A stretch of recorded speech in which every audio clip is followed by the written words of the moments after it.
ये फैमिली हर वक्त खाने में मीट खाती थी, लेकिन उन्होंने कभी बाजार से मीट खरीदा नहीं था। तो आखिर ये मीट आता कहां से था? इस सवाल ने लड़के को काफी समय से परेशान कर रखा था।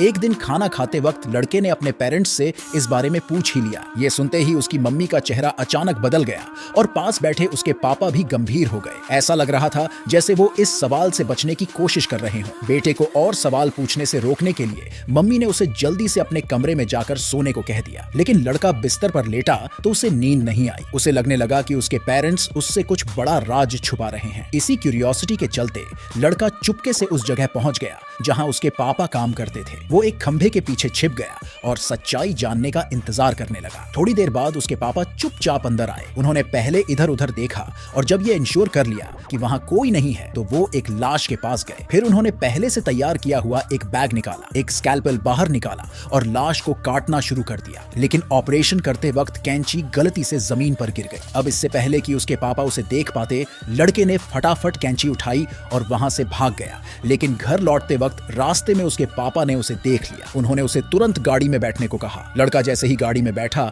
उसने देखा कि गाड़ी में एक सफेद बैग रखा हुआ था। उसने उसे छूने की कोशिश की, लेकिन उसके पापा ने उसे डांट दिया। घर पहुंचते ही मम्मी गुस्से में लड़के के पास आई और उसे अकेले बाहर जाने के लिए डांटने लगी। तभी पापा ने उसे रोकते हुए कहा कि वो गाड़ी से सामान ले आए। मम्मी ने यह सुनकर तुरंत समझ लिया और एक सेटिस्फैक्टरी स्माइल दी। रात के खाने में मेज पर फिर से डिलीशियस मीट परोसा गया, लेकिन इस बार लड़के का मीट खाने का बिल्कुल मन नहीं हुआ। अचानक लड़के के हाथ से कैंची गिर गई। वो जल्दी से उसे उठाने के लिए झुका, लेकिन तभी उसके पापा भी झुक गए और भेड़िए जैसी तेज नजरों से उसे घूरने लगे। लड़का वहीं ठिठक गया और देखता रहा कि उसके पापा ने कैंची उठा ली। पापा ने गुस्से में पूछा, ये कैंची कहां से आई? लड़के ने झूठ बोलते हुए कहा कि उसने इसे बाहर से उठाया है, लेकिन पापा को उस पर भरोसा नहीं हुआ। उन्होंने सीधे कैंची लड़के की प्लेट में घुसा दी। ये देखकर लड़का इतना डर गया कि तुरंत मेज छोड़कर भाग गया। लेकिन जल्द ही उसने और भी डरावना नजारा देखा।